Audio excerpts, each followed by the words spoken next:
It's still happy hour with John Gaskins, but it's almost over. Last call.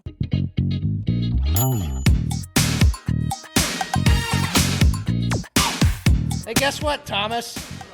It's over. It's over. Our long state national nightmare is over. The Republican primary. Yeah. The long nightmare Republican primary is over officially. It is behind us. Of course, the governor's race is not over. Larry Rhoden, the governor, will get a chance to actually be voted governor in November against a guy from the Democratic Party named Dan Allers. Dan Allers from Del Rapids. Thank you. And he seems like a nice guy. Dan, the video man is what says Cordell. He owns some buildings up in Dells. One of them's the coffee shop, I know, and some different things. Dan's a great guy. Larry's a great guy. I like them both a lot. Okay, well, let's dive into that. He's Patrick Lalley, Sioux Falls Live editor-in-chief and veteran South Dakota political reporter. Did some yeoman's work last night, even though the thing was called early. It was a Rhoden runaway. Landslide brought Toby Doeden down. It was a crushing defeat for 71-29, so the guy who had the most votes out of the original primary election in early June, but did not have a high enough percentage to win the... He needed 35, didn't get there. Yeah, become the Republican candidate. Just gets trounced in the runoff to the guy who finished second.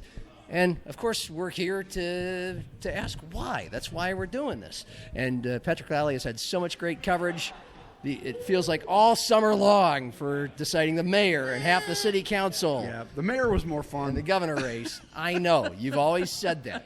But why, oh why, Patrick, did Larry Rhoden not just overcome the outsider who came in here like a bat out of hell, Toby Doeden, but obliterated him? Yeah, the problem is that if you, in a situation like this, and we see it in the mayor's race all the time, so you got 4 or 5 people, and you're the person who got the highest number of votes, then there's a second, then everybody else. Well, none of those other people, their supporters all voted for somebody else, right? So, and in this case, it was a stark difference. Like, there was no way that anybody who voted for Dusty Johnson was going to vote for Toby Doeden. It just wasn't going to happen. And there was some sense that John Hanson people would go to Doeden, but really, when it came down to it, the folk, particularly in the pro-life movement, who John Hanson was very a big part of that, Larry was somebody they can trust, and they knew what they were getting. It's a known quantity. If you were with Toby, you were with him from the beginning. You're an anti-establishment person. I don't know that the Trump link really helped you that much, especially at a time when even in South Dakota, Trump's approval ratings are underwater. None of that helped Toby. There was not a coalition there to build, and he got crushed. He lost. He had a lower percentage in the second round than he did in the first. So I think 30% of the people are true Trumpers in the world. There you go. That's the number. Yeah, and he was very gracious. Guy was great. Larry Rhoden last night. I was at the Rhoden camp because it was in Sioux Falls. Toby was had a tent on a lawn somewhere up in Aberdeen. Larry was here at the canopy, and he said that Toby called him. It was great. He was gracious. Said, "I'll do whatever I can to help you." But we're done. We're out of that. Yeah. And by the way, we are at the Orion Pub in downtown we are. Sioux Falls. Beautiful Orion Pub. Where all the world's problems are always solved, especially during this time of day. It truly is happy hour. And religion and politics are supposed to not be topics of conversation. But Thomas and John, the owners, make an exception for us for this. We're just looking at this from an analytical standpoint. Yep. We are not arguing points. It's the post-game show, folks. Yeah. Nobody's going over the bar here. Yeah. Yeah. Well, this is mostly a sports show, but it's also a civic community show. Every once in a while. And it's a post-game show. And, you can, by the way, last night I was able to interview Dennis Dugard, former Governor Dennis Dugard, a great guy, great man. And you can see that at SiouxFallsLive.com. Had a great time. Posing for the We're camera. posing. I don't know if he wanted action shots or not. But, action shots. Yep. Awesome. All right. Awesome. Yeah, I'm looking forward to that. You did some interesting interviews with Christine Erickson and with Jamie Smith after some of these mayoral elections. And, I had a nice interview with Christine Erickson when she endorsed Rhoden last week. Okay. Whenever that was. Yeah. All those are still at Sioux Falls Live. You can catch those. So, I mean, you kind of broke it down as to what the results of this election told us, and you included the Trump tie-in. I was going to add, just as a periphery, these 30% of people in this world are true Trumpers, and that I was hearing that sort of line circa 2022, 2023, as in he'll have no chance, and then he emerges and wins the election in 2024. Well, there's a lot that went into that. We're not here to play CNN and Fox News and break down that, but what does that mean in South Dakota? Yeah. Well, I mean, that was Toby's base. Yeah. The anti-establishment, tear it all down, get rid of property taxes, all of that. I think honestly, in terms of a purely strategic point, strategery. Thank you, George W. Save South Dakota. That was not a good line. I don't know who came up with it, but I would advise against that. It seems to me to reek of desperation from a guy who had won the initial thing. Save me from what? Yes, we have a great life. We talked about this last time. Yeah, I just thank you. That is exactly what I thought. Even Denny Dugard, who rarely has a bad word to say about anybody, said he was offended by that. Yeah. As a guy who had run the state for 8 years and through a very hard economic time, that comes off poorly. Okay, here I'll ask a sportsy post-game, sports talky question. Yeah, let's do it that way. What did you'll love this, even though it was a blowout win. Still, did Larry Rhoden more win this, or did Toby Doeden just lose this? Like, how much of this really was like, hey, we really want Larry Rhoden to be the next governor, and how much was it, we just don't want that guy? I think Larry and his team, and we're talking about Tony Van Heusen here, who's Dennis Dugard's son-in-law, but the current lieutenant governor is a very astute political mind, and Ian Fury, everybody's favorite person to hate from the Noem administration, was the campaign manager. Essentially, they did a marvelous job. I don't know how they did it. I really don't. They had no money. They had zero money, and were able to squeak into the runoff, and then they had money after that. But nobody gave Larry a real chance. And I guess last night, Larry. Actually, Tony said this on the stage. It speaks to civility, right? Because Larry's a decent man, and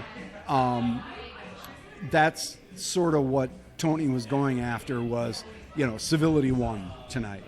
And I think that could be applied. Not that, Dusty Johnson, John Hanson, those guys are civil people. He was talking about Toby. And that's I think the theme is that what Larry was going for was this reliability, rock steady, everything's going to be fine guy, and it played and it worked. Well, because you mentioned there wasn't a whole lot of money or there was no money, money or no money. It's about messaging, and from what I got, there was some mudslinging through all the ads that we saw all the time throughout any TV show, sporting events, YouTube videos from both parties. But I mean, the messaging from the Larry Rhoden camp certainly appeared to be this is just a good steady hand welder and rancher from western South Dakota with the cowboy hat, and he just looks and feels like a guy you can trust. Kind of looks like a Marlboro Man, He actually. does. Well, they played, when he came on stage last night, they played, oh, gosh, now I forget the song. Dude. It's an old cowboy song, Western song. Okay. Dang it, I'm going to remember it. But that's him, right? Yeah. And even in the debates, He's not faking it. in the debates, he performed miserably, by all measures. Yeah. How so? Just not a dynamic speaker? He's just not good in that situation. And, I think for some people it was endearing. He was the guy who wasn't those guys. Yeah. In the end, and, that's after everything that we've been through with Kristi Noem and all that, I think people are like, Republicans at least so far have been like, that's what we want. It feels like we're taking a breath a little bit. Yeah. Yeah. Which is interesting because this is the person who is closely tied to Kristi Noem, at least as the lieutenant governor. I know. He's of Kristi Noem still in a way, or is he not anymore? No, not anymore. He's distanced himself. Huge props to Ian and Tony and Larry and the rest for running just a really good campaign. Yeah. I don't know what else to say. I'm impressed. Okay, it has been 52 years since a Democrat has been elected governor of South Dakota. Dick Knipe. I went to school with his kids.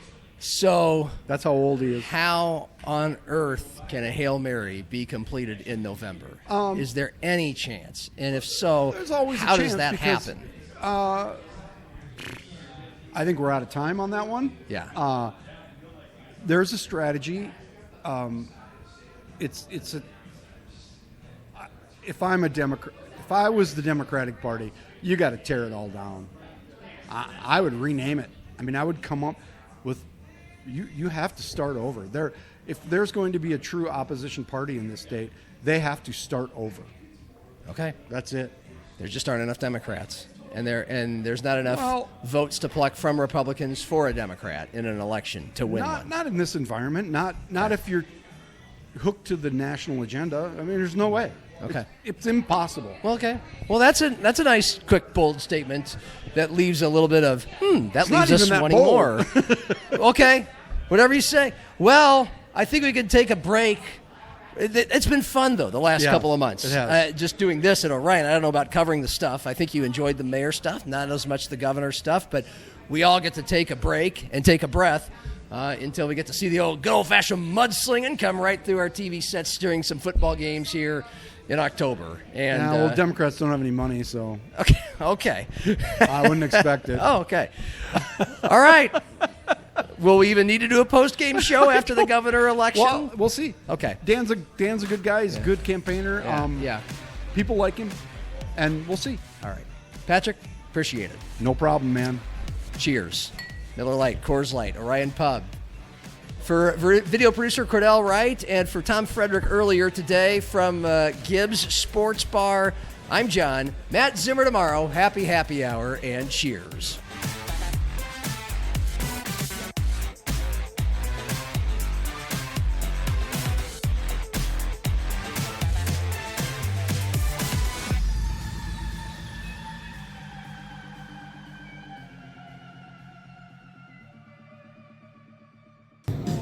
You need anything else, John? No, I think I'm good, Greg. I think I'm going to tap out. All right. Have a good night.